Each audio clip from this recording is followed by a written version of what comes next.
किसी ने बड़े ही कमाल की बात कही है, कर्मों का सारा खेल है, कर्मों का सारा खेल है, लौट कर जरूर आएगा। आज जो तुम्हें रुला रहा है, कल उसे भी कोई और रुलाएगा। हाय गाइस, आज की जो कहानी है बड़ी मजेदार और नॉलेजेबल है। चलो जानते हैं। एक जमाने में एक राजा अपनी दिनचर्या में हर दिन 100 लोगों को वो खीर खिलाता। ये उसकी दिनचर्या होती है कि वो सुबह होते ही 100 लोगों को बुलाता और खीर खिलाता। तो एक दिन उस खीर में बड़ी गड़बड़ हो जाती है। जो हलवाई होता है, जो खीर बनाता है, उससे गलती हो जाती है कि खीर बनाने के बाद वो भूल जाता है ढक्कन लगाना। तो बिना ढक्कन लगाए ही वहां से चला जाता है। तो उसी समय वहां पर एक सांप आ जाता है और वो सांप खाने लगता है और अपना जहर उसके अंदर छोड़ देता है और वो सांप भी वहां से चला जाता है। दिनचर्या के हिसाब से 100 लोगों को वो खीर खिलाई जाती। वो खीर खाते ही उन लोगों की मृत्यु हो जाती है। तो ये जो खबर है राजा को मिल जाती है कि जो आज खीर खिलाई गई उन लोगों की मृत्यु हो गई। वो राजा इतना सदमे में आ जाता है कि वो ये सोचने लगता है कि मैंने कितना बड़ा पाप किया, मैंने कितना बड़ा गुनाह किया, मैं कैसे भगवान को अपना चेहरा दिखाऊं और कैसे मैं भगवान के सामने जाऊं, क्योंकि आज मैंने 100 लोगों की जो बेगुनाह थे उन लोगों की मैंने जान ली। तो इतना सदमे में आ जाता है और ये निर्णय कर लेता है कि मैं ये जो राजपाट है ये छोड़ दूंगा और संन्यास ले लूंगा। तो अगले दिन वो राजा किसी और को उत्तराधिकारी बनाकर संन्यास लेने के लिए जंगल की ओर चला जाता है। तो सफर करते समय शाम हो जाती है और शाम होने के बाद वो एक गांव पहुंचता है। तो देखता है कि चौराहे पर, जिसे कहा जाता है गांव का एक चौराहा होता है जहां पर कई सारे लोग गप्पे लगाते हैं। तो वहां पर वो पहुंचता है और उन लोगों से कहता है कि यात्री हूँ, मुझे कहीं और जाना है, क्या मैं आज रात इस गांव में ठहर सकता हूँ? लेकिन मैं ये चाहता हूँ कि मैं ऐसी जगह रुकूं जहाँ पर लोग आध्यात्मिक हो, भगवान की ज्यादा भक्ति करते हो। मुझे कोई ऐसा घर है जहाँ पर मैं रुक सकता हूँ? तो उस गांव के जो चौराहे पे बैठे लोग हैं वो कहते हैं कि हमारे गांव में एक ऐसे 2 व्यक्ति है, एक भाई बहन है कि जो बड़े ही भगवान की भक्ति करते हैं। उनकी दिनचर्या ही सुबह से लेकर शाम तक भगवान की भक्ति में ही होती है।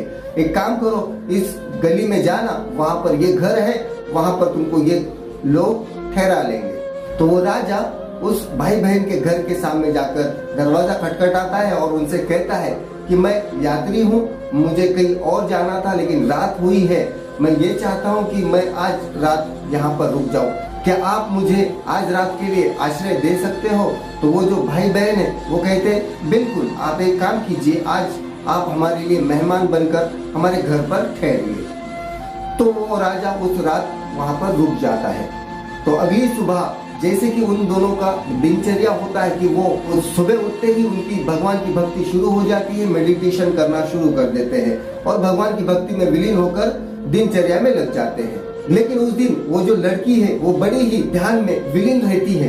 बड़ा समय गुजरता है तो वो लड़का इंतजार करता है उसको उस ध्यान में से बाहर निकलने के लिए, उस मेडिटेशन से बाहर निकलने के लिए।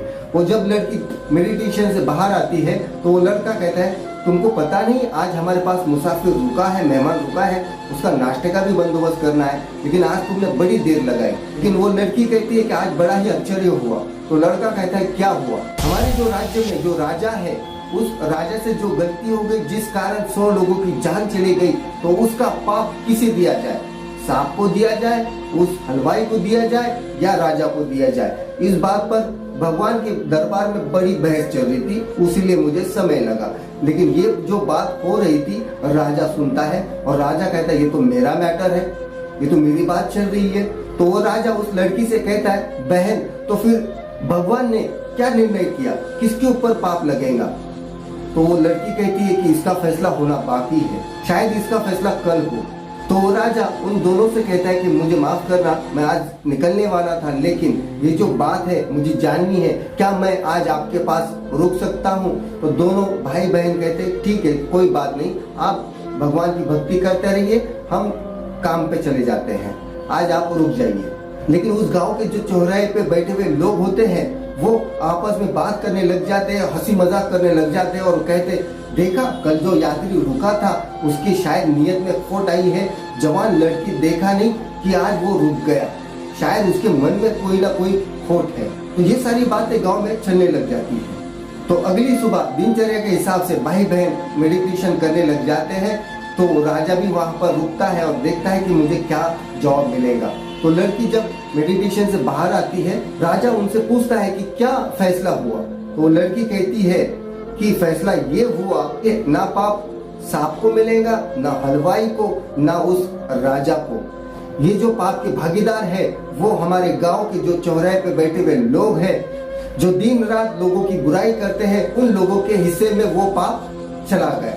तो ये राजा सुनने के बाद बड़ा ही समाधानी होता है, भगवान का नाम लेता है और कहता है कि चलो मुझे इस सवाल का जवाब मिल गया, मैं अपने सफर के लिए चला जाता हूँ। अभी जो कहानी हमने सुनी बड़ी मजेदार थी।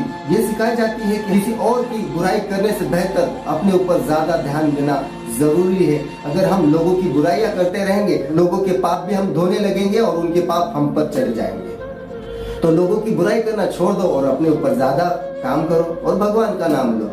आई होप ये जो कहानी है आपको पसंद आई होंगी। तो लाइक शेयर कमेंट्स करते रहना और मिलते हैं अगली कहानी में नए टॉपिक के साथ, नई कहानी के साथ। Wish all the best. जय हिंद, जय भारत।